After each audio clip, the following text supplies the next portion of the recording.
তো আজকে আমরা ফার্স্টে শুরু করব pavement. Highway pavement. Highway pavement কাকে বলা হয়? হাইওয়ে পেভমেন্ট হচ্ছে আমার হুইল লোডটা সাপোর্ট করে যে আমাদের লেয়ারটা, সেটাকে বলা হয় পেভমেন্ট। এই highway pavement is design two support the wheel load. Wheel মানে কি? চাকা। Imposed on it from traffic moving over it. মানে রাস্তা দিয়ে যে ট্রাফিক গুলো মুভ করে, তার যে হুইল লোডটা মূলত যেটা সাপোর্ট করে, যার উপর রেজিস্ট করে, সেটাকে হাইওয়ে পেভমেন্ট বলা হয়। A highway pavement is designed to support the wheel load imposed on it from traffic moving over it. ঠিক আছে, যে ট্রাফিক মুভ করতেছে রাস্তার উপর দিয়ে, হুইল লোডটা যেটা মূলত ক্যারি করতেছে, সেটাকে বলা হয় পেভমেন্ট। আরো সুন্দর করে যদি বলি আমরা, যে road pavement is a structure of superimposed layer of selected and processed materials that is placed on the basement soil আর সাবগ্রেড। সাবগ্রেডের উপরে, সাবগ্রেড মানে কি? ন্যাচারাল যে সয়েলটা, আমাদের যে লেয়ারগুলো থাকে তার নিচে যে ন্যাচারাল যে সয়েলের লেয়ারটা, সেটাকে সাবগ্রেড বলা হয়। যে সাবগ্রেডের উপরে কিছু লেয়ার অথবা সিলেক্ট এবং প্রসেস করে ম্যাটেরিয়ালস দ্বারা যে স্ট্রাকচারটা, সেটাকে রোড পেভমেন্ট বলা হয়। ঠিক আছে, সেটা বলছি যে road pavement is a structure of superimposed layer of selected and sir রাস্তার নিচের স্তরটা, রাস্তা একদম নিচে যে ন্যাচারাল সয়েলটা, ওটাকে বলা হয় সাবগ্রেড। আর আমরা বলছি পেভমেন্ট জি বলা হয়, আমি বলছি সাবগ্রেড উপরে যে লেয়ার গুলো থাকে, সেটা প্রসেস ম্যাটেরিয়াল দ্বারা অথবা সিলেক্ট এবং প্রসেস ম্যাটেরিয়াল দ্বারা যে লেয়ারটা থাকে, বেসমেন্টটা থাকে, সেটাকে বলা হয় রোড পেভমেন্ট। এখানে কয়েকটা লেয়ার থাকে, সেভারাল লেয়ার থাকে। যেমন ফ্লেক্সিবল পেভমেন্টে 4টা লেয়ার থাকে, রিজিড পেভমেন্টে 2টা কিংবা 3টা লেয়ার থাকে, এরকম। তো ক্যারেক্টারিস্টিক্স অফ পেভমেন্ট, পেভমেন্টের বৈশিষ্ট্য কি হতে হবে? অবশ্যই আমাকে লোড ক্যারি করতে পারে এরকম ডিউরেবল হতে হবে, নাকি? এরকম ডিউরেবল হতে হবে, এবং আমার একটু স্মুথ হতে হবে। স্মুথ বলতে এখানে একদম স্মুথ না, যেন মানে ঘর্ষণ থাকে, এটা মিনিমাম ফ্রিকশন থাকে, এরকম হতে হবে আমার উপরের লেয়ারটা। তো এগুলো বলছে এখানে যে ইট should B structurally sound enough to withstand the stresses imposed on it. মানে যে লোডটা আসবে, সেই লোডটা যদি নিতে পারে এমন মানে স্ট্রেংথ থাকতে হবে সেটা। You should be sufficiently thick to distribute the load and stresses. আমরা জানি কি, আমরা যে লোডই আসুক না কেন পেভমেন্টের উপরে, সেই লোডগুলোকে কি করে ন্যাচারাল সাবগ্রেডে ডিস্ট্রিবিউট করে দেয়, ট্রান্সফার করে দেয়। তো আমার পেভমেন্টে এই ক্যাপাসিটি থাকতে হবে, এরকম পুরো থাকতে হবে, সাফিসিয়েন্টলি থিক হতে হবে। It should be provide a reasonable hard wearing surface. Wearing surface হচ্ছে একদম টপ যে লেয়ারটা থেকে, এটাকে ওয়ারিং সারফেস বলা হয়। ঠিক আছে, it's riding quality should be good. Riding quality ভালো হতে হবে। এই যে মিনিমাম যে ফ্রিকশন থাকতে হবে, যে টায়ারের সাথে যে ফ্রিকশন মিনিমাম থাকতে হবে আর কি। This will be enable the energy consumption of the vehicle to be low. The surface should not produce excessive level of sound from moving vehicles. Excessive sound হওয়া যাবে না, ঠিক আছে, শব্দ বেশি হওয়া যাবে না। ইম্পারভিয়াস হতে হবে। ইম্পারভিয়াস মানে কি? যে কোনো ধরনের ওয়াটার ময়েশ্চার জন্য প্রবেশ করতে না পারে, এরকম হতে হবে। কারণ রোডের সবথেকে বড় শত্রু কি? ওয়াটার। যদি এর ভিতরে একবার সিপেজ হওয়া শুরু করে, তাহলে কি আমার রাস্তা নষ্ট হয়ে যাবে।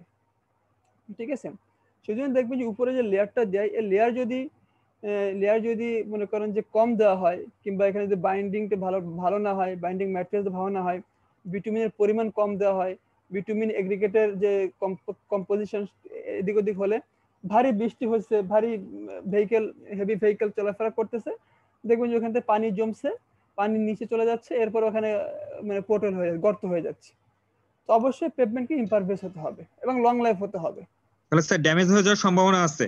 হ্যাঁ, এটা ছিল পেভমেন্ট আর পেভমেন্টের ক্যারেক্টারিস্টিক্স। ফাংশনটা কি? Main function, the main structural function of a pavement is to support the wheel load. একটা পেভমেন্টের মেইন স্ট্রাকচারাল ফাংশনটা হচ্ছে কি? To support the wheel load applied to the carriageway and distribute them to the underlying subgrade. Carriageway কাকে বলা হয়? ক্যারিজওয়ে হচ্ছে রাস্তার ওই পার্ট, যে পার্টে দিয়ে ভেহিকেল মুভ করে। ঠিক আছে, যে অংশ দিয়ে ভেহিকেল মুভ করে, সেই অংশকে বলা হয় ক্যারিজওয়ে। ঠিক আছে, ভেহিকেল মুভ করে যে অংশ থেকে ক্যারিজওয়ে বলা হয়। তো আমাদের জি স্যার। পেভমেন্টের মেইন স্ট্রাকচারাল ফাংশন হচ্ছে যেমন হুইল লোডকে সাপোর্ট করা, এবং সেই লোডটাকে আমাকে যেন ন্যাচারাল সাবগ্রেডে কিংবা সাব বেস কিংবা সাব গ্রেডে আপনাকে হচ্ছে ট্রান্সফার করে দেয়। এটা হচ্ছে মেইন ফাংশন। জেনারেলি আমাদের পেভমেন্টকে দুই ভাগে ভাগ করা হয়, flexible pavement, rigid pavement. Flexible pavement, rigid pavement, flexible pavement দেখছেন? ফ্লেক্সিবল বিটুইনের রাস্তা স্যার, যেটা কই হ্যাঁ হ্যাঁ, বিটুমিনাস রাস্তা বলা হয় একেবারে, ঠিক আছে। আর রিজিড পেভমেন্ট কোনগুলা? কংক্রিটের রাস্তা। হ্যাঁ হ্যাঁ, সেটা সিসি হতে পারে, আরসিসি হতে পারে। মেইনলি বাংলাদেশে দুই ধরনের পেভমেন্টই আছে, flexible pavement, rigid pavement. Most of the রাস্তায় ফ্লেক্সিবল পেভমেন্টই, আবার কিছু কিছু জায়গায় স্মল লেন্থে আপনার হচ্ছে রিজিড পেভমেন্ট বর্তমান ব্যবহার শুরু হয়েছে, ঠিক আছে। তো রিজিড পেভমেন্ট ফ্লেক্সিবল পেভমেন্ট থেকে নিঃসন্দেহে শেষ হলে বুঝতে পারবেন যে কোনটা ভালো কোনটা খারাপ আসলে। তো ফ্লেক্সিবল পেভমেন্ট কাকে বলা হয়? ফ্লেক্সিবল পেভমেন্ট হচ্ছে চারটা লেয়ার থেকে চারটা লেয়ারের সমন্বয়ে গঠিত, চারটা বিভিন্ন ধরনের ম্যাটেরিয়ালসের সমন্বয়ে চারটা লেয়ার গঠিত হয়, ঠিক আছে। সেখানে উপরে একটা ওয়্যারিং সারফেস থাকে, সাব বেস থাকে, বেস থাকে, লেয়ার, কয়েকটা লেয়ারের সমন্বয়, এবং উপরে অবশ্যই ওয়্যারিং সারফেস থাকবে। এই যে এবং লাস্টে থাকে ন্যাচারাল সাবগ্রেড। ন্যাচারাল সাবগ্রেড অনেক সময় এটা ইমপ্রুভ করা হয়, এটা এস্টাবলিশ করে নেওয়া হয় যদি আমার এরকম মানে উইক থাকে আর কি, আমার স্ট্রেস না নিতে পারে, তখন ইমপ্রুভ করা হয়, সেটাকে ফ্লেক্সিবল পেভমেন্ট বলবে, ঠিক আছে। দেখেন সংজ্ঞা আকারে যদি দেখি আমরা, যে flexible pavement is a structure that maintains intimate contact with and distributes loads to the subgrade and depends on aggregate interlock, particle friction and cohesion or for stability. এটা থেকে এটা সহজ আছে এই সংজ্ঞাটা।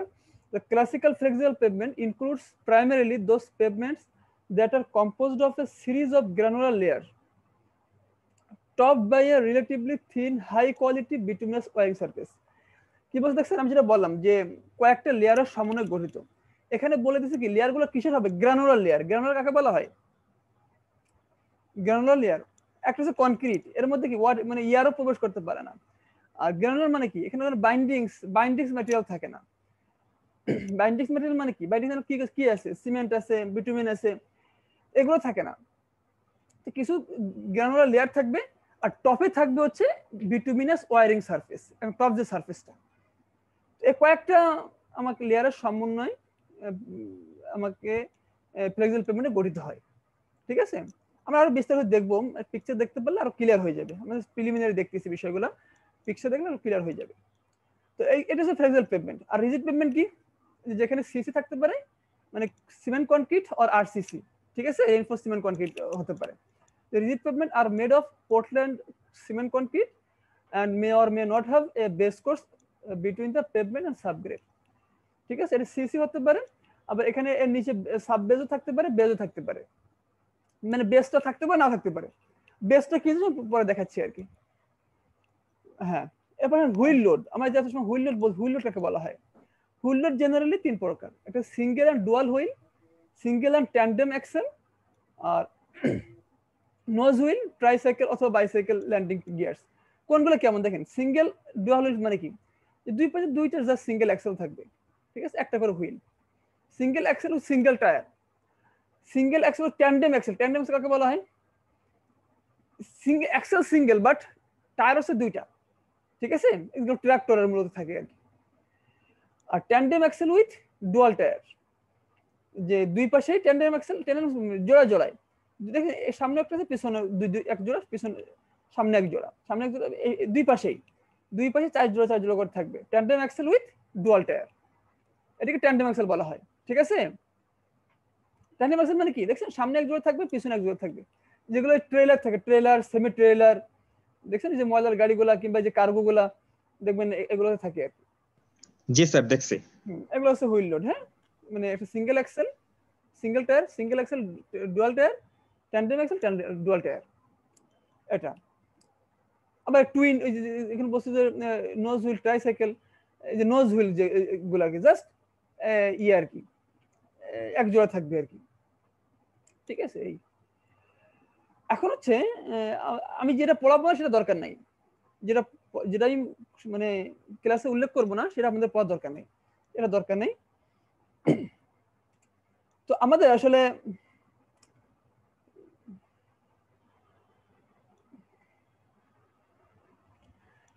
পেভমেন্ট আমাদের ডিজাইন করি আর কি। হ্যাঁ, ডিজাইন স্যার ইম্পর্টেন্ট টপিকস নিয়ে আলোচনা করেন। আমি ইম্পর্টেন্ট টপিক আলোচনা করতেছি। তো ডিজাইন মেইনলি দুটো ব্রড ক্যাটাগরিতে ডিজাইন করা হয়, একটা হচ্ছে স্ট্রাকচারাল ডিজাইন, একটা হচ্ছে ডিজাইন অফ পেভিং মিক্সার্স। আমাদের উপরে যে ওয়ারিং সারফেসটা আছে, যেটা বললাম ওয়ারিং সারফেসটা, তো এটার যে মিক্সার ডিজাইনটা একটা হচ্ছে স্ট্রাকচারাল ডিজাইন অফ আদার যে লেয়ারগুলা, ঠিক আছে? এই দুইটা ক্যাটাগরি। একটা কি বললাম, একটা হচ্ছে পেভিং মিক্সার, যেটা হট মিক্সার। আমরা কিভাবে এই টেস্টটা করে আমরা দেখবো কিভাবে ডিজাইন করে পেভিং মিক্সারগুলো। মার্শাল টেস্টের নাম শুনছেন হয়তো আপনারা, আমি ডিটেইলস বলবো আর কি ল্যাবে। আর একটা হচ্ছে স্ট্রাকচারাল ডিজাইন, আর যে আদার যে লেয়ারগুলো থাকে তার যে ডিজাইনগুলো। সেখানে ডিজাইন বলতে কি বোঝাই, থিকনেসটা খুব ইম্পর্টেন্ট আর কি। তো এটা ক্লিয়ার হবে একটু পরে, এটা দরকার নেই, ইফেক্টস অফ ট্রাফিকের দরকার নেই আমাদের।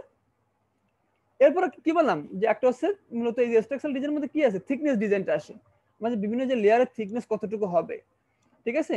আর একটা কি ছিল, পেভিং মিক্সার ছিল, মানে আমাদের উপরে যে লেয়ারটা থাকে বিটুমিনাস লেয়ারটা, এখানে যে মিক্সারটা করে আমি কত পার্সেন্ট বিটুমিন দিব মানে এগ্রিগেটের সঙ্গে, এগুলো ডিজাইন করি আমরা আসলে মার্শাল টেস্টের মাধ্যমে ডিজাইন করি আমরা।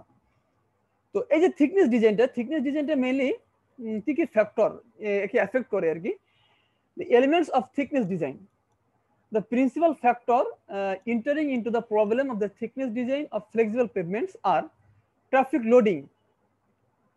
এই থিকনেসের মধ্যে ডিপেন্ড করবে আপনার কি ধরনের রাস্তা আপনি কি ধরনের রাস্তা আপনার দরকার, কি ধরনের ট্রাফিক এখানে মুভ করবে। এটা ন্যাশনাল হাইওয়ে, যেটার সাথে ডিস্ট্রিক্ট টু ক্যাপিটালের কানেকশন, এই যে রোডে যে পরিমাণ ট্রাফিক মুভ করে, আমি যদি একটা উপজেলা রোড চিন্তা করি, ফেডারেল রোড এ বলা হয়, তো তার তো ট্রাফিক একই রকম হবে না। তো সেই আমি এক ন্যাশনাল হাইওয়ে যে থিকনেস, আবার রুরাল রোডের যে থিকনেস কিংবা আরবান রোডের থিকনেস একটা একই রকম হবে না। তো আমার থিকনেস ডিজাইন মেইনলি ডিপেন্ড করে কি ট্রাফিক লোডিং এর উপরে, মানে কি পরিমাণ ট্রাফিক লোড আসবে আর কি। এরপর হচ্ছে ক্লাইমেট আর এনভায়রনমেন্ট ইফেক্ট করবে। কিছু জায়গায় আছে খুব টেম্পারেচার কমে যায়, টেম্পারেচার বেড়ে যায়, এক জায়গায় খুব বৃষ্টিপাতের পরিমাণ বেশি, এই যে বিষয়গুলা, ঠিক আছে? অনেক জায়গায় টেম্পারেচার মাইনাসে চলে যায়, ঠিক আছে? ফ্রিজিং এন্ড থয়িং কন্ডিশন বলা হয়। তো এগুলোর উপর ডিপেন্ড করবে আমি থিকনেস কত দিব।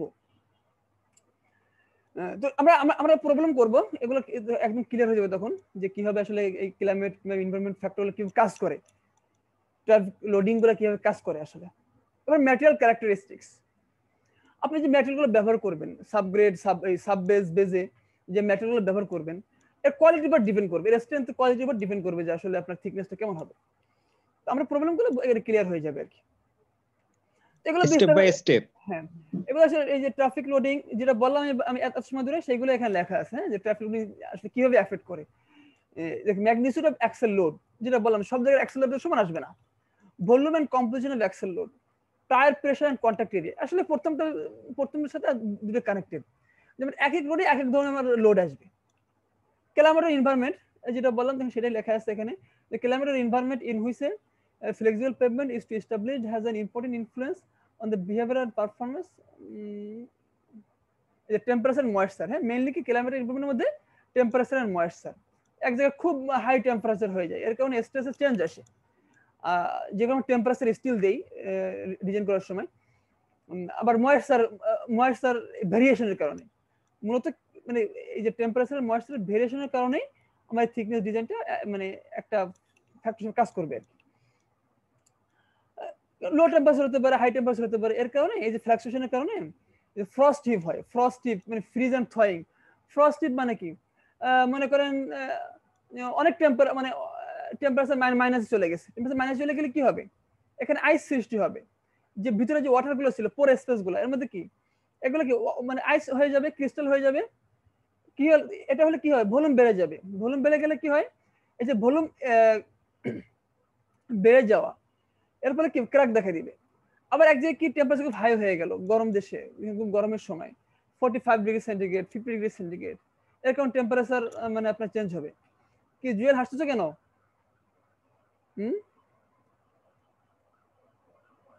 তো এইটার উপর ডিপেন্ড করবে, ঠিক আছে? যে যখন আপনাদের যদি কনক্রিট মিক্স ডিজাইন পড়ে থাকেন, কনক্রিট মিক্স ডিজাইন আপনারা করছেন ইঞ্জিনিয়ারিং ম্যাটেরিয়ালসে, concrete mix design concrete mix ডিজাইনে আমরা কি করি, এয়ার ভয়েড কনক্রিট দেই, এয়ার ভয়েড কনক্রিট এই ফ্রিজ এন্ড থয়িং এর কন্ডিশনের কারণে। ম্যাটেরিয়াল আমাদের মানে ম্যাটেরিয়াল স্ট্রেংথের উপর ডিপেন্ড করবে আর কি। তো যেটা বললাম যে ফ্রস্টিভ যে বিষয়টা, ফ্রস্টিভ কাকে বলা হয়, যে আমার টেম্পারেচার খুব কমে গেল, খুব বেড়ে গেল, ঠিক আছে, এর কারণে ফ্রস্টিভটা হয়। কেন? when the ambient temperature falls below the freezing or for several days, মানে কয়েকদিন ধরে মনে করেন আপনার টেম্পারেচার আপনার 0 থেকে কমে গেল, it is quite likely that water in soil pore will freeze. Soil পোরের মানে ফাঁকা সয়েলের যে পোর স্পেস থাকে এর মধ্যে যে ওয়াটারটা কি হবে, ফ্রিজ হয়ে যাবে, আইস হবে। since the volume of water increases by about 10% when it freezes, যখন ফ্রিজ হয় তখন ভলিউম কত পার্সেন্ট বেড়ে যায়, 10%। আপনি চিন্তা করতে পারছেন আপনার যে পেভমেন্টের লেয়ারের মধ্যে যদি এটা যদি 10% বেড়ে যায় তাহলে ফাটল সৃষ্টি হবে না, ক্র্যাক সৃষ্টি হবে না, ক্র্যাক সৃষ্টি হবে। কিন্তু the first problem is that increase in volume of soil. The second problem is that the freezing can cause ice crystal and lenses that are several centimeters thick to form in the soil. These two problems can result in heaving of the subgrade. Heaving মানে ফুলে ওঠা, ঠিক আছে, হিভিং মানে কি ফুলে ওঠা, এটাকে ফ্রস্টিভ বলা হয়। আমি যদি বলি what do you mean by frost heave, এটা এই যে ফ্রিজিং এন্ড থয়িং কন্ডিশন বলতে পারেন, ঠিক আছে, যে টেম্পারেচার খুব কমে গেল, ফ্রিজ হয়ে গেল, মানে ভলিউমটা বেড়ে গেল, ক্র্যাক দেখা দিবে, এটাকে বলা হয় মূলত কি ফ্রস্টিভ অফ সাবগ্রেড। ওকে, আচ্ছা কেউ কথা না বুঝতে পারলে আমাকে, কেউ কথা না বুঝতে কেউ কথা না বুঝতে পারলে অবশ্যই জিজ্ঞাসা করবেন। কেউ স্যার বুঝতে পারছি আপনার প্রশ্নগুলো। ওকে, এখন আসেন যে ফ্লেক্সিবল পেভমেন্ট আর রিজিড পেভমেন্টের পার্থক্য কি। যেমন ফ্লেক্সিবল পেভমেন্ট কি, এটা হচ্ছে এটা ইনিশিয়াল কস্টটা রিজিড পেভমেন্ট থেকে কম, একটা মেইন পার্থক্য। আরেকটা পার্থক্য হচ্ছে ফ্লেক্সিবল পেভমেন্টে খুব ফ্রিকুয়েন্টলি মেইনটেনেন্স করতে হয়, দেখছেন না, মানে খুব ফ্রিকুয়েন্টলি মেইনটেনেন্স করে, কি হয়েছে, নষ্ট হয়ে গেছে। আর রিজিড পেভমেন্ট জেনারেলি ফ্লেক্সিবল পেভমেন্টের লাইফ টাইম 20 ইয়ার্স আর রিজিড পেভমেন্টের লাইফ টাইম 40 ইয়ার্স। তো এই যে ফ্লেক্সিবল পেভমেন্ট বললাম যে লাইফ টাইম 20 ইয়ার্স, আসলে 20 ইয়ার্স থাকে না, থাকে আপনার রোডে যেগুলো দেখেন 2-3 বছরের মধ্যে নষ্ট হয়ে যায়, তাই না? এর কারণটা ওই ডিজাইনের ঝামেলা ছিল, কন্ট্রাক্টর ঝামেলা করছে, মনে করেন কনক্রিট খেয়ে ফেলছে, মনে করেন টপ ম্যাটেরিয়ালস কমা, হ্যাঁ মনে করেন ওয়্যারিং সারফেস দেওয়া কথা 50 মিলিমিটার 40 মিলিমিটার, দেখবেন যে ওয়্যারিং সারফেসটা টপ যে লেয়ারটা দেখে 10 মিলিমিটার, কিভাবে কাজ হবে? জি স্যার। তো এই কারণে বাংলাদেশের রিজিড পেভমেন্ট না হওয়ার বড় একটা কারণ হচ্ছে এটা, কারণ একবার যদি রিজিড পেভমেন্ট করে তাহলে তো 10-15 বছর কিছু হবে না। তাহলে এই যে মেইনটেনেন্সের যে বাজেটটা, এই বাজেটটা কন্ট্রাক্টর কিংবা সারাউন্ডিং যারা থাকে কই পাবে তারা, এটা বড় কারণ, ঠিক আছে। জি স্যার। তো এগুলো হচ্ছে পার্থক্য। Flexible pavement কি, it consists of a series of layer with the highest quality materials or near the subsurface. It consists of one coarse মানে একটা লেয়ার থাকে এটা মেইনলি, ঠিক আছে, আসলে দুটো লেয়ারও থাকে। It stability depends upon aggregate interlock particle friction cohesion, কারণ কি aggregate interlock কিংবা particle friction এর উপরে stability ডিপেন্ড করবে। আর its structural capacity is supplied by the pavement slab, উপরে যে স্ল্যাবটা থাকে এটার উপর মেইনলি ক্যাপাসিটি ডিপেন্ড করবে। Pavement design is greatly influenced by the subgrade strength. A subgrade strength খুব ইম্পর্টেন্ট, ঠিক আছে। আর এর হচ্ছে ফ্লেক্সিবল স্ট্রেংথ অফ কনক্রিট।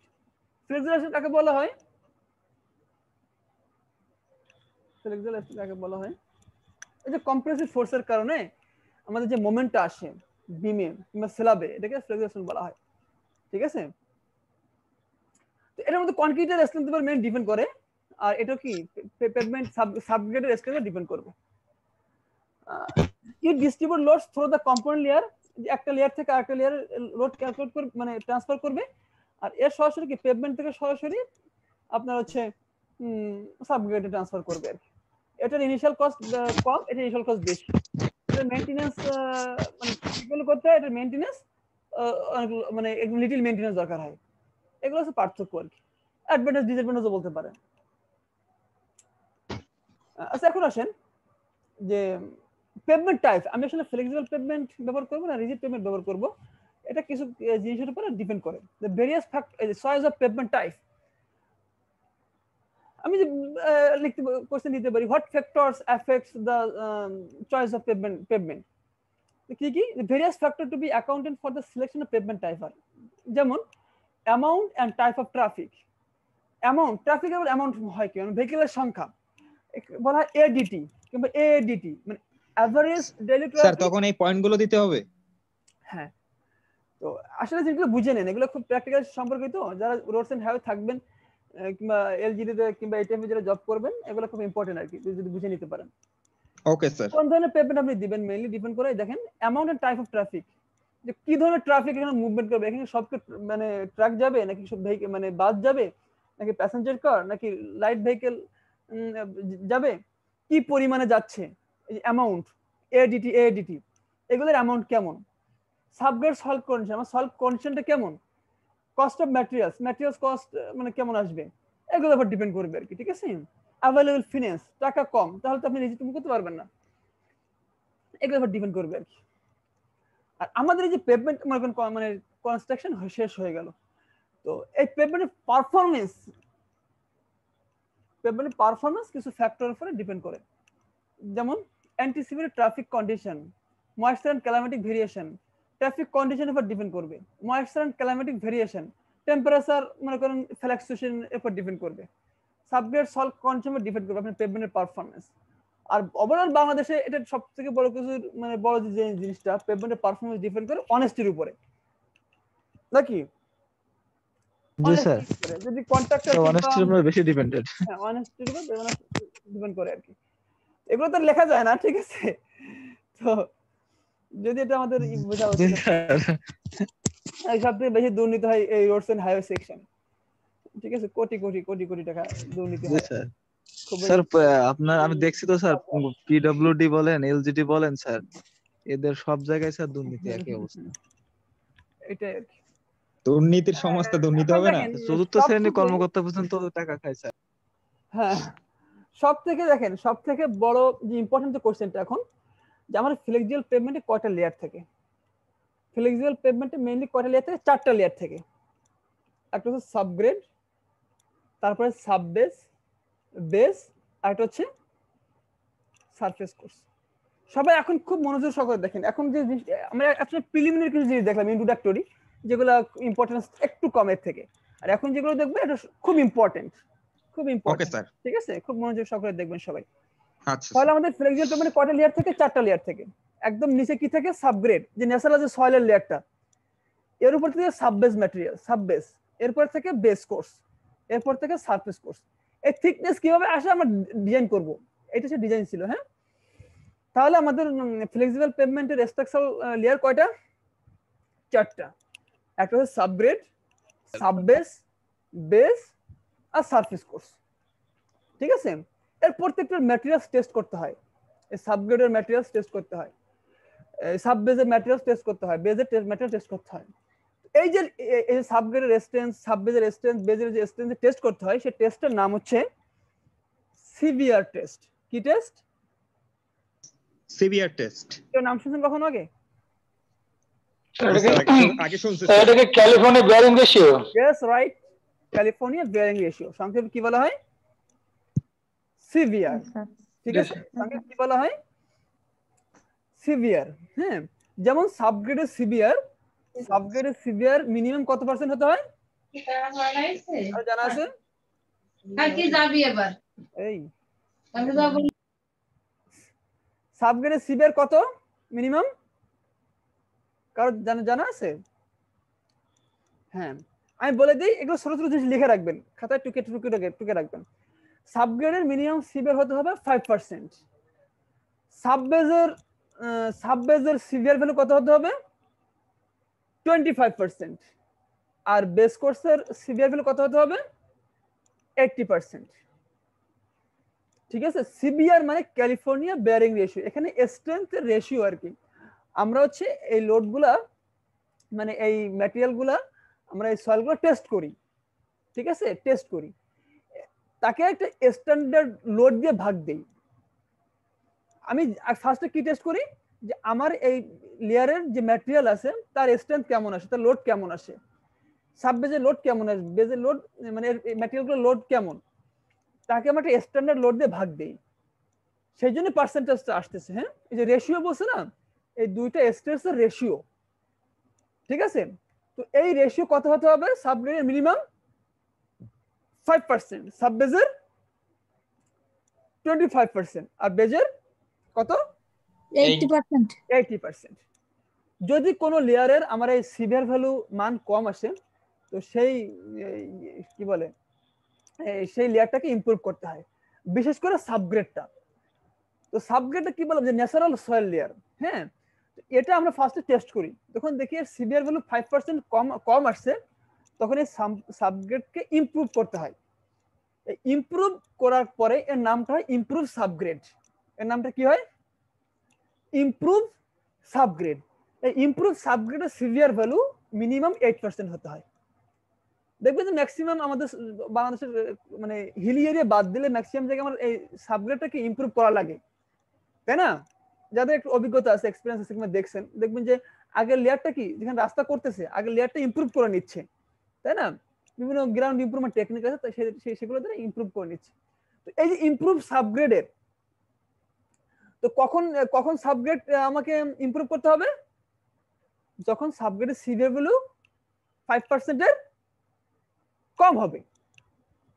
আর আমি যে ইমপ্রুভ করলাম, ইমপ্রুভ সাবগ্রেডের সিভিয়ার ভ্যালু কত হতে হবে? ইমপ্রুভ সাবগ্রেডের সিভিয়ার ভ্যালু 8% হতে হবে। ওকে, মনে থাকবে? Okay sir. তাহলে আমাদের একটা জিনিস দেখেন, আমাদের ক্লাসগুলো কত ইম্পর্টেন্ট ছিল। তো অনেকেই জয়েন করে না, বিশেষ করে এই যে কিছু আছে খুব মানে বেশি পারে এই ভাবটা দেখায়, তারা ক্লাসে উপস্থিত থাকে না। আমি জানি না এরা আসলে কি করবে। স্যার নামটা উল্লেখ করেন। নাম উল্লেখ করে আর কি করব? তাহলে তো স্যার সবাই একটু মানে ওরাকে একটু ইয়ে করে দিতে হবে, জানাই দিতে এই হবে। যে 145 171 এরা কই? এরা ক্লাসে আসে না কেন? জানেন, এরা মনে করে আমরা তো পারি, কি যে পারি সেটা আমি জানি কি যে পারে। যাক, সমস্যা নেই। দেখেন, তাহলে আমি খুব ইম্পর্টেন্ট জিনিস বললাম যে আমাদের ফ্লেক্সিবল পেভমেন্টের কয়টা লেয়ার থাকবে? 4টা। হিসামুল আছে? হিসামুল? জি স্যার। আচ্ছা, 16 রোল মাহমুদুল ইসলাম আছে? মাহমুদুল হাসান? মাহমুদুল হাসান নাই, তাই না? এই যারা ক্লাস থাকে এরাই মোটামুটি সবাই থাকে। তাহলে আমাদের ফ্লেক্সিবল পেভমেন্ট 4টা লেয়ার থেকে, সাবগ্রেড, সাববেস, বেস আর সারফেস কোর্স। স্যার আপনি সিআর কে জানাই দিয়েন এটা যে এরকম অ্যাবসেন্ট হচ্ছে। সাজ্জাদ আছে না? সাজ্জাদ সরকার আছে মনে হয় স্যার। স্যার 151 আছে স্যার, এটা একটু দেন স্যার, নেটওয়ার্কে কাটে গেছিল। আমি কথাই তো বলতেছেন, তার মানে আপনি আসেনি তো। সাজ্জাদ আছে? সাজ্জাদ আপাতত নেই স্যার। সবাইকে থাকতে বলবেন। হ্যাঁ, আমাদের এই বিশেষ করে এই যে 4 এর সেমিস্টার, 5 এর সেমিস্টার, 6 এর সেমিস্টার, এটা হচ্ছে সিভিল ইঞ্জিনিয়ারিং এর একদম সবথেকে ইম্পর্টেন্ট সেমিস্টার। 4 এ, ওকে স্যার আমি বলে দিব। 4 এ, 5 এ, 6 এ, 4 এ, 5 এ, 6 এ, ঠিক আছে? যেমন এই সেমিস্টারে আপনাদের শুধুমাত্র ট্রান্সপোর্টেশন ইঞ্জিনিয়ারিং শুরু হয়েছে, এনভায়রনমেন্ট কিংবা স্ট্রাকচার কিংবা স্যার 151 একটু দিয়েন স্যার। অনের ইয়া কি নাম কি? কার নাম স্যার? 151 নাম কত? নাম কি? 151 রোল স্যার মাহমুদা। ও তো ছিল তো প্রথম থেকে। আছে স্যার এখানে। স্যার 100, স্যার 100 দিবেন 100? আমি প্রেজেন্ট দিন আমার রেকর্ড আছে তো, আমি লাস্টে রেকর্ড আচ্ছা ঠিক আছে। ওকে স্যার স্ক্রিনশট মেরে রাখেন। এটা করে বসে। আচ্ছা দেখেন, তো যেটা বলতেছিলাম যে আপনাদের কিন্তু এই 4 এ, 5 এ, 6 এর সেমিস্টারটা খুব ইম্পর্টেন্ট। এই সেমিস্টার ক্লাসগুলো মিস করবেন না। স্যার মাহমুদা সুলতান 151। ওকে, তো এই সেমিস্টার ক্লাসগুলো মিস করলে মাহমুদা সুলতান স্যার। ওকে, ঠিক আছে। 153 স্যার, আমাদের নেট প্রবলেম আছে। আমি প্রেজেন্ট নিচ্ছি না। Okay sir. আচ্ছা, অন্য টিচাররা কি এইভাবে রোল কল নাম ধরে রোল কল করে? জি স্যার, এভাবেই তো নেছে। না না, জি স্যার ওইভাবে করে, আবার স্ক্রিনশট মারে স্যার। আচ্ছা, আমার স্ক্রিনশট নেওয়া থাকবে, সমস্যা নেই, আমার রেকর্ড। ওই যাক দেখেন, জি স্যার স্ক্রিনশট মারলে সবথেকে বেটার হবে। হ্যাঁ হ্যাঁ, ওকে স্যার। আপনারা এই সেমিস্টারগুলো মিস করবেন না। ওকে, তো দেখেন। জি স্যার। Okay sir. আমাদের ফ্লেক্সিবল পেভমেন্টে কয়টা লেয়ার? 4টা লেয়ার, সাবগ্রেড, সাববেস, বেস। এই 3টা লেয়ারের জন্য যে টেস্টটা করা হয় তাকে বলে সিভিয়ার টেস্ট। আর এই সারফেস কোর্সের জন্য বিটুমিনাস লেয়ারের জন্য আলাদা টেস্ট করতে হয়, সেই টেস্টের নাম হচ্ছে মার্শাল টেস্ট। সারফেস কোর্সের জন্য যে টেস্টটা করা হয় তার নামটা কি? Marshall test. কেউ নাম শুনছেন? 133 নাম শুনছেন? জি স্যার, নাম শুনছি। হ্যাঁ, মার্শাল টেস্ট। হ্যাঁ, বিটুমিনাস হট মিক্স ডিজাইন করা হয় যে আমাদের মার্শাল টেস্ট। তাহলে এই 3টা লেয়ারের জন্য বেস, সাববেস আর সাবগ্রেডের স্ট্রেংথ বের করার জন্য আমরা কি টেস্ট করি? Severe test. ঠিক আছে? তো আর সাবগ্রেডের ভ্যালু যদি সিভিয়ার ভ্যালু যদি 5% এর কম হয় তখন আমরা কি করি? সাবগ্রেডটা ইমপ্রুভ করি। আর ইমপ্রুভ সাবগ্রেডের সিভিয়ার ভ্যালু কত হতে হবে? কত হতে হবে ইমপ্রুভ সাবগ্রেডের সিভিয়ার ভ্যালু? 8%। 8%, স্যার 8%। হ্যাঁ 8%। তো আমরা এখন এই 3টা লেয়ার সম্পর্কে একটু ব্রিফলি দেখবো। হ্যাঁ, যে সাবগ্রেড লেয়ারটা কাকে বলা হয় আমরা বুঝতে পারছি। সাবগ্রেড লেয়ারটা আমাদের foundation layer. The subgrade is the foundation layer, the structure which must eventually support all the loads which come to the pavement. একটা চিন্তা করেন, এই সারফেস কোর্সের উপরেই আমরা উপরে যে বিটুমিনাস লেয়ারটা দেখি তার উপরে তো ট্রাফিক মুভ করে, তাই না? তাহলে এই যে ট্রাফিকের হুইল লোডটা ফার্স্টে কোন লেয়ারে আসে? সারফেস কোর্স লেয়ারে আসে। এই সারফেস এই লেয়ারটা কি লোডগুলো ট্রান্সফার করতে কোথায়? বেস কোর্সে। আর বেস যে লেয়ারটা, এই লেয়ারটা লোডগুলো কোন লেয়ারে ট্রান্সফার করে দেয়? সাববেসে। স্যার সারফেস কোর্সের টপে থাকবে। হ্যাঁ, আর সাববেস কোর্সের লোডটা কোথায় ট্রান্সফার করবে? সাবগ্রেডে। এরপরে আস্তে আস্তে লোডের ইন্টেন্সিটি কমে যায়। তাহলে সাবগ্রেড লেয়ারটা আমাদের কি একদম ফাউন্ডেশন, একদম নিচের লেয়ারটা। এখানে আসলে সমস্ত লোডগুলো আমাকে এখানে চলে আসে এবং এটা ন্যাচারাল আস্তে আস্তে লোড ইন্টেন্সিটি কমে যায়। For the success of the road, it is necessary that the soil subgrade should never be overstressed. যদি ওভারস্ট্রেস হয় তাহলে কিন্তু সেটেলমেন্ট হয়ে যাবে। ঠিক আছে? এই যে ইমপ্রুভ সাবগ্রেড আমি এত সময় যেটা বললাম যে the low subgrade strength normally achieved in Bangladesh. বাংলাদেশে মেইনলি আমাদের সাবগ্রেডের সিভিয়ার ভ্যালু একদম কম আসে, তখন এই লেয়ারটাকে ইমপ্রুভ করা দরকার হয়। সেটা বলছে যে a layer of imported material between the subgrade and subbase makes it economic. This layer is termed as improved subgrade. Will comprise any silt or silty sand, which will give a severe value in excess of কত? 8%। 8%। ঠিক আছে? তাহলে subgrade কি, improve subgrade কি, clear? Okay sir. তারপরের লেয়ারটা কি? Subbase layer. It is located immediately above the subgrade. এই সাবগ্রেডের উপরে যে লেয়ারটা থাকে কি বলা হয়? Subbase layer. This subbase component consists of material of a superior quality. আমার যে ম্যাটেরিয়ালগুলো থাকে অপেক্ষাকৃত একটু বড় ধরনের খোয়াগুলো থাকে, তাই না? সেগুলো অবশ্যই সুপারিয়র কোয়ালিটি হতে হবে। ঠিক আছে? When the quality of subgrade material meets the requirements of the subbase material, the subbase component may be omitted. এই কি বলছে? যদি কখনো কোনো সাবগ্রেডের সিভিয়ার ভ্যালু, সাববেসের সিভিয়ার ভ্যালু কত ছিল? 25%। যদি সাবগ্রেডের সিভিয়ার ভ্যালু 25% এর বেশি হয় তাহলে কি সাববেস দেওয়ার কোনো দরকার নেই তো, তাই না? সেটা বলছি। জি স্যার, যদি বেশি হয় তাহলে আর বের করার দরকার নেই। যদি বাংলাদেশে এটা মানে একদম রিয়ার, প্রত্যেকটা সাববেস দেওয়া হয়, সাববেস ম্যাটেরিয়ালটা দেওয়া হয়। কিন্তু যদি কখনো হিলি এরিয়াতে সাবগ্রেডের স্ট্রেংথ এত বেশি, সাববেস না দিলে হয়। ঠিক আছে? এই এরপর থার্ড আছে, দেখেন এই যে সাববেসের ফাংশনটা কি? It provides a structural layer which distributes load to the subgrade. The load গুলো সাবগ্রেড ডিস্ট্রিবিউট করে দেয়। ঠিক আছে? এরপরে বেস লেয়ার। বেস লেয়ারটা হচ্ছে base course lies immediately above the subbase. এই সাববেসের উপরে যে লেয়ারটা থাকে সেই লেয়ারটা কি বলা হয়? বেস লেয়ারটা। It is placed immediately above the subgrade if a subbase core is not used. The cores usually consist of granular materials such as crushed stone, crushed or uncrushed gravel and sand. এই লেয়ারটা কি কি material গঠিত হয়? Generally small crushed stone যেটা কিংবা সাববেসের উপরে এটা থাকে স্যার। কিংবা সান্ড সাববেসের উপরে থাকে এটা। জি স্যার। সাববেসে এর থেকে একটু অপেক্ষাকৃত বড় ধরনের স্টোন চিপস থাকে, হ্যাঁ, কিংবা গ্রাভেল থাকে আর কি। জি স্যার। দ্য ম্যাটেরিয়াল ইউজ, প্রত্যেকটা আমাদের রোডের প্রত্যেকটা লেয়ারের ম্যাটেরিয়ালগুলো অবশ্যই হাই কোয়ালিটি হতে হবে। ঠিক আছে? এই ফাংশনটা কি? ফাংশনটা একই জিনিস। আমি ফাংশন যেটা মেনলি বলছিলাম যে মেইন লোড গুলো আসবে সারফেস কোর্সে, সারফেস লোড ডিস্ট্রিবিউট করে দিবে বেস কোর্সে, বেস কোর্স লোড ডিস্ট্রিবিউট করে দিবে সাববেসে, সাববেস লোড ডিস্ট্রিবিউট করে দিবে সাবগ্রেডে। এর মেইন ফাংশন হচ্ছে এটাই, it provides a structural layer which distribute loads to the subgrade, subgrade load transfer করে দেয়। ঠিক আছে, এটা তাই যে to distribute or spread stresses created by wheel loads acting on the wearing surface, লোডগুলো সে ডিস্ট্রিবিউট করে দিবে।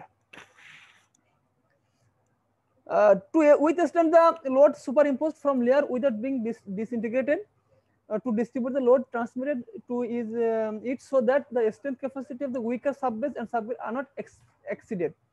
ঠিক আছে, লোডগুলো সে আস্তে আস্তে একবার সাববেজে ডিস্ট্রিবিউট করে দিবে, সাববেজ বেজে ডিস্ট্রিবিউট করে দিবে। আর টপ যে লেয়ারটা সারফেস কোর্স বিটুমিনাস যে লেয়ারটা, যেটা আমরা মেইনলি রাস্তায় দেখি যে বিটুমিন দিচ্ছে, বিটুমিনের সাথে বিটুমিন কনক্রিট মিক্স করে তারপর দিচ্ছে আর কি, top layer sir, top layer যেটা, it is the uppermost layer of the pavement. It is normally consists of bitumen surface dressing or a layer of premixed bituminous material. এই যে bituminous surface dressing টি পরে পড়াবো, surface dressing কাকে বলা হয়, কয় ধরনের সারফেস ড্রেসিং আছে। হ্যাঁ, উপরে সারফেস ড্রেসিং দেওয়া হয় আসলে। এই সারফেস ড্রেসিং এখানে একটু সিম্পলি বলা আছে, a surface dressing is consists of a single layer of stone shipping bonded to the road surface, মানে যে এগ্রিগেটের যে এগ্রিগেট আর হচ্ছে বিটুমিনাস লেয়ারের যে মিক্সারটা, হ্যাঁ, এটাকে মূলত সারফেস ড্রেসিং বলে। কয়েক ধরনের সারফেস ড্রেসিং আছে, যে একটা single layer stone chip, single layer মনে করেন যে বিটুমিন, আবার double layer aggregate, one layer bitumen, আবার উপরে নিচে মানে এগ্রিগেট বিটুমিন, মাঝে মনে করেন যে কি বলে এগ্রিগেট, স্যান্ডউইচ সারফেস ড্রেসিং বলা হয়। ঠিক আছে, single layer surface dressing, double layer surface dressing, তারপর হচ্ছে স্যান্ডউইচ সারফেস ড্রেসিং, এরকম আছে। স্যার ফোর লেন রাস্তার আর টু লেন রাস্তার এগুলো ব্যবহার করা হয় এমনি ফ্লেক্সিবল, ওয়ান লেন হোক টু লেন হোক সব জায়গায় ব্যবহার করা হয় যেখানে ওয়ারিং সারফেস থাকে। তো সারফেস কোর্সের এই মেইন ফাংশনটা কি, এই যে providing safe smooth and stable riding surface, provides a surface which can withstand the pressure exerted by the moving vehicle. Wheel লোডটা মেইনলি সে ক্যারি করে এবং সেটাকে বেজে ট্রান্সফার করে দেয়। ঠিক আছে, তাহলে সাবগ্রেড, সাববেস, বেস আর সাবগ্রেডের কাকে বলার ফাংশনটা ভালো করে জানতে হবে। সংক্ষেপে দুই এক লাইন করে লিখবেন সবাই। ওকে ওকে স্যার। এই পর্যন্ত কারো কোনো কোশ্চেন আছে কিনা? No sir. ওকে, এখন আসেন আমরা ডিজাইন গুলো পরে দেখবো, যে the Asphalt institute method design, এগুলো পরে দেখবো। আমরা কিছু ইম্পর্টেন্ট ডেফিনেশন দেখবো, ফার্স্টে আসেন ডিটিএন, ডিজাইন ট্রাফিক নাম্বার কাকে বলা হয়? Design traffic number is the average daily number of equivalent 18,000 pound single axle load application expected for the lane during the design period. কিছু বোঝেন নাই, রাইট? স্যার আপনি বুঝাই দেন। না স্যার বুঝিনি স্যার। হ্যাঁ দেখেন, বলছি ইকুইভ্যালেন্ট, আমাদের রাস্তায় সব কি একই ধরনের ট্রাফিক মুভ করে? আমাদের হুইল লোড যেগুলো আসে, তো মনে করেন একটা রাস্তা সারা জীবন শুধু মোটরসাইকেল চলাফেরা করে, তো এই রাস্তা যে সময় মনে করেন যে ড্যামেজ হবে, আবার একটা রাস্তায় মনে করেন যে ট্রাক চলাচল করতেছে, সেটা কি একই টাইমে, একই রাস্তা কিন্তু সে কি একই টাইমে ড্যামেজ হবে? না স্যার। No sir. নিশ্চয়ই ভেরিয়েশন থাকবে। অবশ্যই স্যার। হ্যাঁ, তো আমাকে সেজন্য একটা স্ট্যান্ডার্ড লোড আছে, সেটাকে বলা হয় equivalent 18,000 pound single axle load. যে রাস্তায় যে 18,000 pound single axle load average যেগুলো, হ্যাঁ, যে এই লোড মানে করে যতগুলো ভেহিকেল আছে, যতগুলো হুইল লোড আছে, তার ইকুইভ্যালেন্ট ধরা হয় কত? 18,000 পাউন্ড সিঙ্গেল অ্যাক্সেল লোড। তো এটা প্রত্যেক দিন যে daily number of equivalent 18,000 pound single axle load application expected for the lane during the design period. ওখানে ডিজাইন পিরিয়ড 20 বছর আছে, ডিজাইন পিরিয়ড 20 বছর আছে, প্রত্যেক দিন কি পরিমাণ 18,000 পাউন্ড সিঙ্গেল অ্যাক্সেল লোড আসবে, এই যে এভারেজটা, সেটা কি বলা হয়? Design traffic number. Okay, traffic number সংক্ষেপে DTN equivalent 18000 pound single axle. প্রত্যেকদিন কি পরিমাণ আমার হচ্ছে অ্যাপ্লিকেশন হবে আমার পেমেন্টের উপরে, সেটা এভারেজ যেটা আমার পুরো ডিজাইন পিরিয়ড 20 বছর, ঠিক আছে? এটা যে এভারেজ মানে সেটাকে বলা হবে হচ্ছে DTN. DTN is the average daily number of equivalent 18000 pound single axle load application expected for the lane during the design period. আমার 20 বছর ধরে এই ধরনের আমার ডিটিএন আসবে। এগুলো সাধারণত মডেলিং করা, হ্যাঁ, প্রত্যেকটা ডিজাইনের আগে মডেলিং করতে হয়, যে আমার প্রত্যেক বছর বছর মডেলিং দিবে যে এই বছর এই পরিমাণ, এই সময় এই পরিমাণ ট্রাফিক আসবে, মডেলিং করতে হয়। খুব আমাদের কি বলে আমাদের ট্রান্সপোর্ট ইঞ্জিনিয়ারিং খুব ইম্পর্টেন্ট টপিকস, যে মডেলিং, ট্রাভেল ডিমান্ড মডেলিং, এই যে প্রত্যেকটা মডেলিং করতে হয়। তো এটা হলো ডিটিএন। তাহলে ডিটিএনটা কি ছিল? যে টোটাল ডিজাইন পিরিয়ডের average daily number of equivalent 18000 for single axle load. 18000 for single axle load equivalent, এই জিনিসটা তো বুঝাতে পারছি, তাই না? জি স্যার, এটা রেগুলার মানে এরকম লোড নিয়ে করবে। এটা হচ্ছে পুরো ডিজাইন পিরিয়ডের এভারেজ যেটা, সেটা হলো ডিটিএন। আর আইটিএন ইনিশিয়াল ডেইলি ট্রাফিক, এটা হচ্ছে প্রথম বছরের the average daily number of vehicle expected during the first year following the opening the finished roadway। একটা রোড কমপ্লিট হয়ে গেল, প্রথম বছরে কি পরিমাণ ভেহিকেল, তার যে অ্যাভারেজটা, এটা কি বলা হবে? Initial daily traffic. ওকে, তাহলে ডিটিএন আইডিটিএন এর পার্থক্য কি? যে IDT is the DTN for first year, তাই না? এক বছরে কি পরিমাণ ভেহিকেল আমি এক্সপেক্ট করতেছি, তার এভারেজ, ডেইলি এভারেজ, মানে ডেইলি আমি ক্যালকুলেশন করতে হবে। প্রত্যেকটা রোড ডিজাইনের আগে আমার কিন্তু সংখ্যা বের করতে হয়। একটাকে বলে এডিটি, অ্যাভারেজ ডেইলি ট্রাফিক, একটা হচ্ছে এএডিটি, অ্যানুয়াল অ্যাভারেজ ডেইলি ট্রাফিক। নাম শুনছেন? এডিটি। জি স্যার।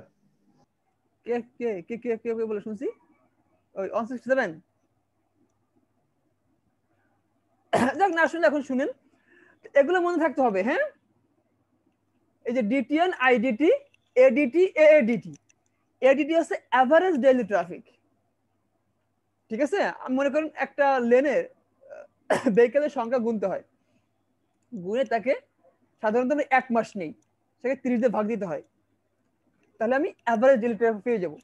আর এএডিটি অ্যানুয়াল, যেটা 365 দিন মান নিয়ে 365 দিয়ে ভাগ দিব, যেটা আমি সেটা হলো এএডিটি, অ্যানুয়াল অ্যাভারেজ ডেইলি ট্রাফিক, ঠিক আছে? তো ডিটিএন, আইডিটি, এডিটি, এএডিটি। ওকে স্যার, আইডিটি একটু বলেন। আইডিটি বললামই তো। ডিটিএনটা কি পুরো ডিজাইন পিরিয়ডের যে পরিমাণ আমার ডেইলি এভারেজ হচ্ছে 18000 পাউন্ড সিঙ্গেল এক্সেল লোড। আর আইডিটি কি? The average daily number of vehicle expected during the first year. একটা রোড কমপ্লিট হওয়ার ফার্স্ট ইয়ারে যে পরিমাণ average daily number of vehicle আমি এক্সপেক্ট করতেছি, ঠিক আছে? এখন ওকে স্যার, এখন এর থেকে আরো ইম্পর্টেন্ট একটা টার্ম, একটা ডেফিনেশন পড়াবো আর কি। ডেফিনেশনটা এখান থেকে দেখাবো। ডেফিনেশনটা এখান থেকে দেখাবো। এই যে কি লেখা বলেন তো সংক্ষেপে, এটা কি লেখা? ইএসএল। ইএসএল, এটা ফুল মিয়া কি?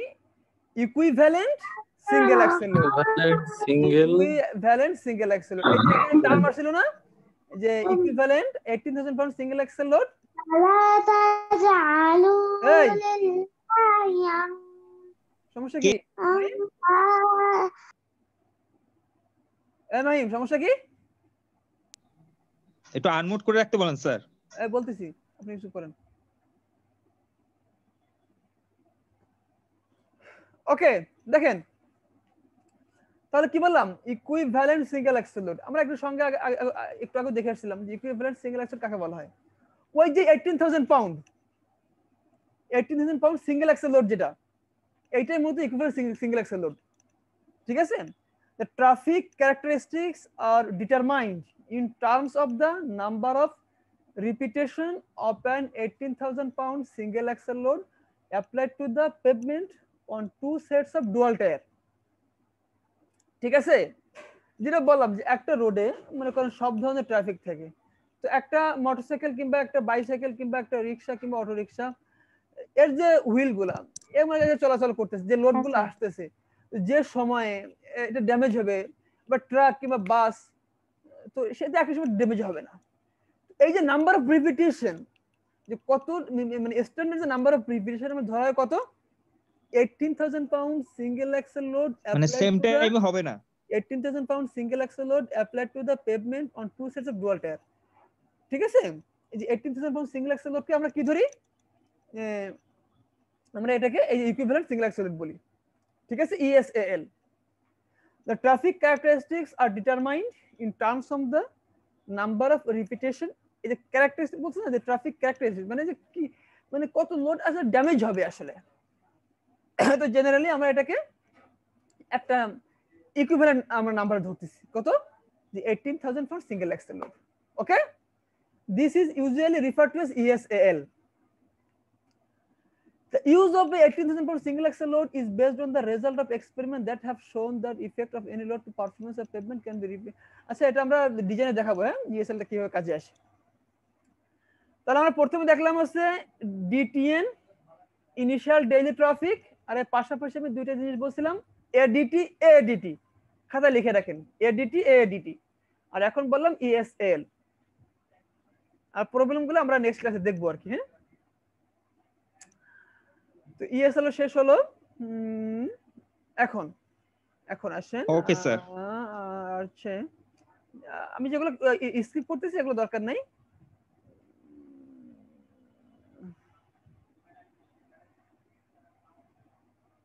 Yes, service ability, service ability, PSR বলা হয়, present service ability rating, PSR। এই জিনিসটা হচ্ছে, মনে করেন একটা রোড ফুল নতুন নিউ কনস্ট্রাকশন করা হলো, তার যে সার্ভিস কোয়ালিটি, আবার একটা রোড 5 বছর ধরে ব্যবহার হচ্ছে, তার যে কোয়ালিটি সেম হবে? সেম হবে না নিঃসন্দেহে। এই যে সবথেকে ভালো যে সার্ভিস কন্ডিশন, এটা রেটিং করা হয়, রেটিং, এই বলছেন রেটিং, সবথেকে ভালো যে সার্ভিস কন্ডিশন তার রেটিং হচ্ছে 5। এই প্রেজেন্ট সার্ভিসের রেটিং, এই রেটিং করা হয় এই সার্ভিসের কন্ডিশনের উপরে। সবথেকে এক্সিলেন্ট যে রোডটা তাকে বলা হয় তার রেটিং হচ্ছে 5, আর সবথেকে ওর্স, সবথেকে বাজে যে রোডটা তার সার্ভিস রেটিং হচ্ছে 0। ঠিক আছে, এইটা আসলে আর যে কোনো রোড ডিজাইন করার মানে পূর্ব মুহূর্ত, যদি কনস্ট্রাক্টর পূর্ব মুহূর্তে দেখা হয় যে এটা রেটিং কেমন, এটা রেটিং 1 না 2 না 3 না 4, আমি রেটিং দেখলে বুঝতে পারবো যে আসলে আমার এই রোডের কোয়ালিটি কেমন, সার্ভিস কন্ডিশন কেমন। ঠিক আছে, তো এই রেটিং হচ্ছে সাধারণত 0 থেকে 5 পর্যন্ত ভ্যারি করে। 0 হচ্ছে সবথেকে ওয়ার্স্ট, 5 হচ্ছে সবথেকে এক্সেলেন্ট। তো এটাকে মূলত বলা হয় কি present service ability rating, PSR। PSR is a number of grades when to a pavement section based on the ability of that pavement to serve its Indian traffic service condition টা। The PSR rating is established by observation, কিভাবে set করা হয়, by observation and requires judgment on the part of the individual doing the rating. The ratings range from 0 to 5, with 5 being an excellent pavement। PSR বোঝা গেছে? PSR বোঝা গেছে? জি sir. এই যে present সার্ভিসিবিলিটি rating অথবা ইনডেক্স, এটা কিন্তু মেজার করে কি, এই ফিজিক্যাল মেজারমেন্ট করে দেখে, কন্ডিশনে দেখে কি কি কন্ডিশন, এই যে ক্র্যাকিং কন্ডিশন, স্যার আরেকবার একটু বলেন। প্রেজেন্ট সার্ভিস ক্যাপাবিলিটি রেটিং শুনতে পাইনি স্যার। কি কি কি শুনতে পাননি বলেন, কি শুনতে পাননি? আচ্ছা আবার বলতেছি, প্রেজেন্ট সার্ভিস রেটিং কাকে বলা হয়, যে আমার একটা রোডের সার্ভিস কন্ডিশনটা কেমন। ঠিক আছে, এসে রেটিং করা হয়, সবথেকে ভালো যে রোডটা সেটাকে 5 দ্বারা প্রকাশ করা হয়, আর সবথেকে খারাপটাকে কি 0 দ্বারা প্রকাশ করা হয়। আমরা কিভাবে রেটিংটা নিব, একটা ফিজিক্যাল মেজারমেন্ট করে। ফিজিক্যাল মেজারমেন্ট বলতে কি বুঝি আমরা, যে ফিজিক্যাল মেজারমেন্টস আর ক্র্যাকিং কন্ডিশন, প্যাসিং কন্ডিশন, সলভিং কন্ডিশন, অনেক ক্র্যাক, অনেক পোটল হয়েছে, ঠিক আছে, এগুলোর উপর ডিপেন্ড করে হচ্ছে আমরা রেটিংটা করতে পারবো, প্রেজেন্ট সার্ভিসিবিলিটি রেটিং অথবা প্রেজেন্ট সার্ভিসিবিলিটি ইন্ডেক্স। এই প্রেজেন্ট সার্ভিসিবিলিটি ইন্ডেক্সটা দুই প্রকার, একটা হচ্ছে ইনিশিয়াল সার্ভিসিবিলিটি ইন্ডেক্স আর একটা হচ্ছে টার্মিনাল সার্ভিসিবিলিটি ইন্ডেক্স। দেখেন আমি কি বলছিলাম প্রেজেন্ট সার্ভিসিবিলিটি রেটিং, আবার এখন কি বলছি ইন্ডেক্স। এটা আসলে আমরা এই যে প্রেজেন্ট সার্ভিসিবিলিটি রেটিংটা আমরা যে প্রেডিক্ট করতেছি দেখে অবজার্ভ করে, এটা হচ্ছে ফিজিক্যাল মেজারমেন্ট দেখে আমরা প্রেডিক্ট করি, এটাকে বলতেছে মানে ইন্ডেক্স বলতেছে। This prediction of PSR from this physical measurements is defined as a present serviceability index. এই প্রেজেন্ট সার্ভিসিবিলিটি ইন্ডেক্স দুই প্রকার, কি কি, একটা হচ্ছে ইনিশিয়াল সার্ভিসিবিলিটি ইন্ডেক্স আর একটা হচ্ছে টার্মিনাল সার্ভিসিবিলিটি ইন্ডেক্স। ইনিশিয়াল সার্ভিসিবিলিটি ইন্ডেক্সটা হচ্ছে আপনি একটা রোড কনস্ট্রাক্ট করলেন, ইনিশিয়ালি আপনি যে রেটিংটা করবেন, ঠিক আছে, সেটাকে বলা হচ্ছে ইনিশিয়াল সার্ভিসিবিলিটি ইন্ডেক্স। আর টার্মিনাল সার্ভিসিবিলিটি ইন্ডেক্স মানে হচ্ছে আপনি একটা রোডকে রিকনস্ট্রাকশন করবেন, রিপেয়ার করবেন অথবা রিকনস্ট্রাকশন করবেন, তার আগ মুহূর্তে এর কন্ডিশনটা কেমন, সেটাকে বলা টার্মিনাল সার্ভিসিবিলিটি ইন্ডেক্স। আর ইনিশিয়াল সার্ভিসিবিলিটি ইন্ডেক্স হচ্ছে কি, একটা রোড কনস্ট্রাকশন করলেন তারপর রেটিংটা immediately after the construction of pavement, সেটা কি ইনিশিয়াল সার্ভিসিবিলিটি ইন্ডেক্স। আর টার্মিনাল সার্ভিসিবিলিটি ইন্ডেক্সটা কি, যে বিফোর রিসার্ফেসিং অর রিকনস্ট্রাকশন, ঠিক আছে, বুঝা গেছে? জি স্যার। ওকে, নেক্সট ইম্পর্টেন্ট একটা টপিক টার্ম সংজ্ঞা স্ট্রাকচারাল নাম্বার। আমাদের ডিজাইন কিন্তু এগুলো লাগবে, এবং এগুলো আমাদের যে ট্রান্সপোর্টেশন ইঞ্জিনিয়ার হিসেবে আমাদের এই যে সংজ্ঞাগুলো আমরা দেখলাম, এই যে ডিটিএন, আইটিএন, এডিটি, এডিটি, এই যে প্রেজেন্ট সার্ভিস রেটিং, ইএসএল, আর আজকে লাস্ট ডেফিনিশনটা কি, এসএন, স্ট্রাকচারাল নাম্বার কাকে বলা হয়। ওই যে আমরা বলেছিলাম না যে আমরা যে থিকনেস ডিজাইন করি, কি কি, বেস, সাব বেস আর বেস কোর্স, এর থিকনেস আমরা মেজার করি। তো সেটাকে এই সংখ্যাটা এই থিকনেস ডিজাইনের জন্য লাগবে আর কি। এই সংখ্যাটা আমি কি বলি, এবং এই যে ইকুয়েশনও লাগবে আমাদের। The structural number is defined as an index number derived from an analysis of traffic, roadbed, soil condition. কি বললাম, যে স্ট্রাকচারাল নাম্বার হচ্ছে একটা ইন্ডেক্স, একটা নাম্বার। আমরা কোত্থেকে পাই, এটা কিভাবে পাই, আমরা রোডের যে ট্রাফিক আছে, রোডবেড, সয়েল কন্ডিশন, এগুলো অ্যানালাইসিস করে পাই। and regional factor that may be converted to thickness, এবং এই যে ইন্ডেক্স নাম্বার আমরা পাই, এই যে অ্যানালাইসিস করে এবং এই ফ্যাক্টর অ্যানালাইসিস করে, সেটাকে আমরা কনভার্ট করি কিসে, thickness of various flexible pavement layer, কিছু কোএফিসিয়েন্ট ব্যবহার করে, মানে পুরুত্ব অনুসারে স্যার, এটাকে বলা স্ট্রাকচারাল নাম্বার। আমি আবার বলি, দেখেন, the structural number is defined as an index number derived from an analysis of traffic, roadbed, soil condition, and regional factor that may be converted to thickness of various flexible pavement layer through the use of suitable layer coefficient related to the type of material being used in each layer of pavement surface.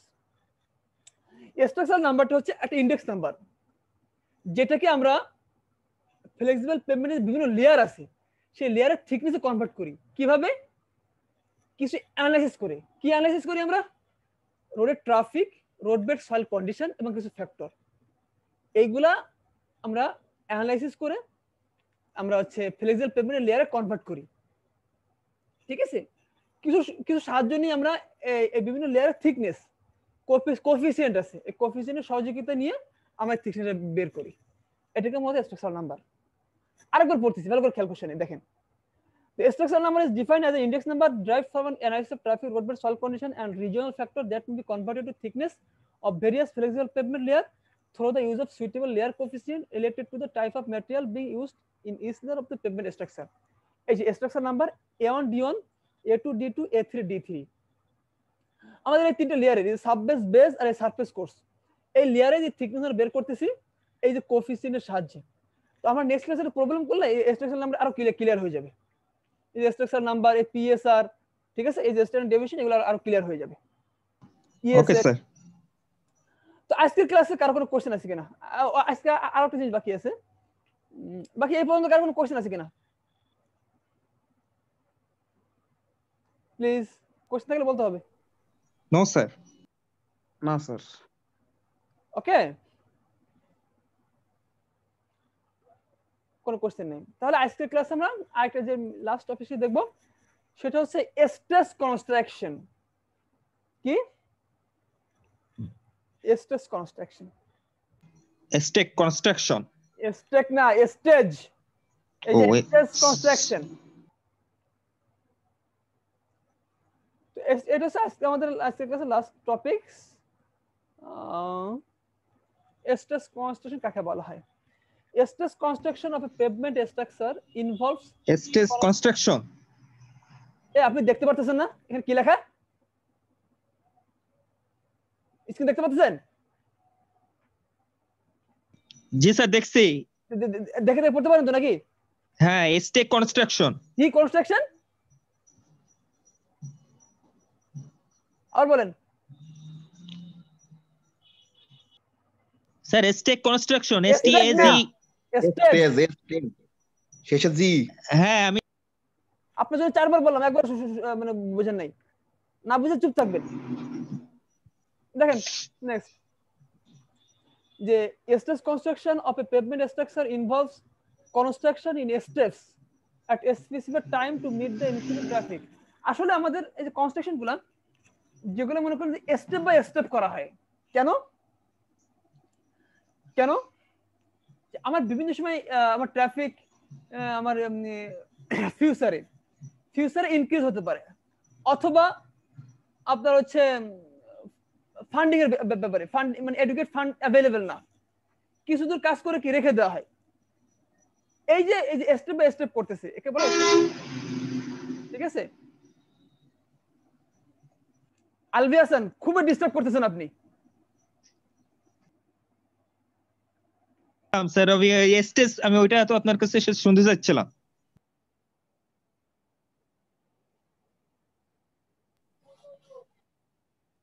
This stress construction method of construction usually used when adequate funds are not available to construction the pavement to the required depth for the full design period, and when traffic growth rate are expected to be higher in the future. ফিউচারে দুইটা কারণে stress construction করা হয়। কখন? একটা হচ্ছে কি যখন এডুকেট ফান্ড অ্যাভেলেবল না, আর একটা হচ্ছে আমার ফিউচার ট্রাফিক গ্রোথ রেটটা খুব বেশি হতে পারে। ঠিক আছে, এই কারণে মূলত আমাকে স্ট্রেস কনস্ট্রাকশন করতে হয়। এখানে কিছু আছে যে আমরা ফার্স্ট স্টেপে কত পার্সেন্ট লাইফ ধরে করি, সেকেন্ড স্টেপে কত পার্সেন্ট লাইফ ধরে করি সেটাই বলছে যে to ascertain that plant overlay is placed before any serious distress occurs on the first stage. It is assumed that the cumulative damage in the first layer before the overlay will not be higher than 60% of its life. This ensures that at least 40% of the life of the first layer is still remaining. মানে আপনার first স্টেজের যে খরচটা এটা অবশ্যই 60% বেশি হতে পারবে না। 60% অফ ইটস লাইফ, পুরো লাইফের যে খরচ হবে তার 60% বেশি হবে না। আর হচ্ছে এই যে ড্যামেজের যে কন্ডিশনটা, এই ড্যামেজ কন্ডিশনটা is ensure that at least 40% of the life of the first layer is still remaining. Minimum 40% life থাকতে হবে, রিমেইনিং থাকতে হবে। ঠিক আছে, এই 60% আর 40% এটা আমাদের মানে রুলস, এটার উপর ডিপেন্ড করেই সূত্র আছে আর কি, যে capital D1 equal to small n1 by capital N1। Small n1 টা হচ্ছে design ESL for the first stage, first স্টেজের জন্য ডিজাইন ESL। স্মল n2 হচ্ছে design ESL for the second stage. Capital N1 হচ্ছে adjusted design ESL for the first stage. মানে আপনি একটা ESL design করলেন, বাকি আপনার আসছে কত, ফিউচার কত আসবে, এর অ্যাডজাস্ট করতে হয়। ক্যাপিটাল N1 হচ্ছে অ্যাডজাস্টেড ইএসএল ভ্যালু, আর N1 টা হচ্ছে স্মল N1 টা হচ্ছে কি ডিজাইন ইএসএল ভ্যালু, আর D1 টা হচ্ছে proportion of the life of the pavement expected and the stage 1 stage 1 এর আমার লাইফের প্রপোর্শনটা, D1 equal to N1 by N1, আর সেকেন্ড স্টেজে D2 টা হচ্ছে N2 by ক্যাপিটাল N2।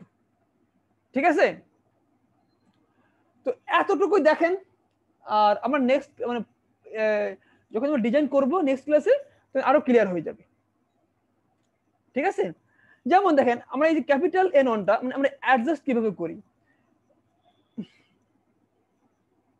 ঠিক আছে, দেখেন এখানে আবার মানে এই সূত্রের মানে বর্ণনাটা দেওয়া আছে যে at the end of stage 1 মানে ফার্স্ট স্টেজ শেষ হয়ে গেল, the proportion of the life of the pavement remaining 1 minus D1, তাহলে কতটুকু বাকি থাকবে 1 minus D1, মানে ফুল যদি 1 ধরি সেখানে D1 মাইনাস করি সেটা বাকি থাকবে। তাহলে সেকেন্ড স্টেজের প্রপোর্শনে কি হবে, এই যে N1 বাই ক্যাপিটাল মানে N2 by capital N2 equal to 1 minus D1। এখান থেকে আমরা আসলে ক্যাপিটাল N এর মানটা পাবো। মানে অ্যাডজাস্ট আপনি কিভাবে করবেন ইএসএল ভ্যালুটা, ইএসএল ভ্যালু আপনি অ্যাডজাস্ট কিভাবে করবেন সেটা দেখাইছে এখানে যে capital N1 equal to 1.67 N1 আর N2 ইকুয়াল টু 2.50 N2। এই সূত্র আমাদের নেক্সট ক্লাসে লাগবে আর কি। এরপরে আসলে আমরা এই যে স্টেজ কনস্ট্যান্ট থিকনেসটা বের করি, মানে ফার্স্ট স্টেজের থিকনেস কতটুকু হবে আমার উপরের লেয়ারটা হট মিক্সের, আর সেকেন্ড স্টেজের থিকনেসটা কতটুকু হবে। এই N1 আর N2 ভ্যালু থেকেই আমরা মানে অ্যাডজাস্টেড এই যে ইএসএল ভ্যালু থেকেই আমরা কিছু গ্রাফ আছে, গ্রাফ থেকে বের করব আমরা এই থিকনেস মানে লেয়ারের থিকনেস। এখানে একটা মজার জিনিস হচ্ছে আমাদের এই মানে রোডের ডিজাইনগুলো মেইনলি বিভিন্ন গ্রাফ থেকে বিভিন্ন টেবিল থেকে বের করতে হয়।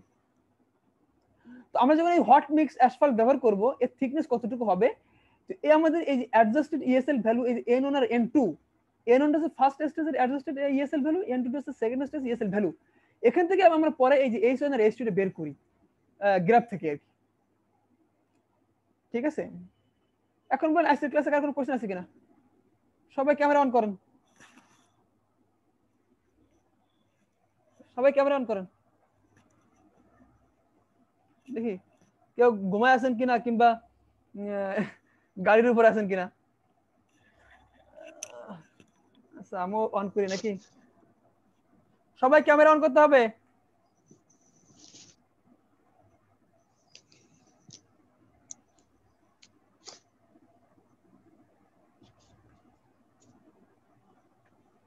স্যার এই পিডিএফটা কি দিবেন গুগল ক্লাসরুমে? না আমি এখনই দিয়ে দিব। স্যার গুগল ক্লাসরুমে পিডিএফটা দিলে ওইটা ডাউনলোড হয় না, গুগল ড্রাইভে দিলে একটু ভালো হইতো। গুগল ক্লাসরুমে আমি তো এই ইউটিউবে লিংক দিয়ে দিই, ওখান থেকে ডাউনলোড করতে পারবেন। আমি এটা রেকর্ড করলাম, রেকর্ড গেল কই? ও আছে আছে, সরি সরি আছে আছে। ওকে আচ্ছা মর্তুজা হোসাইন আপনি কি এই সেকশনে? ও না ফিরোজ হোসেন, সরি সরি ফিরোজ আছে আমাদের এই ক্লাসে। ওকে তো আজকের ক্লাসে কার কোনো কোশ্চেন আছে কিনা? আব্দুল্লাহ ওয়াহিদ ভাই কি অবস্থা বলেন? না স্যার।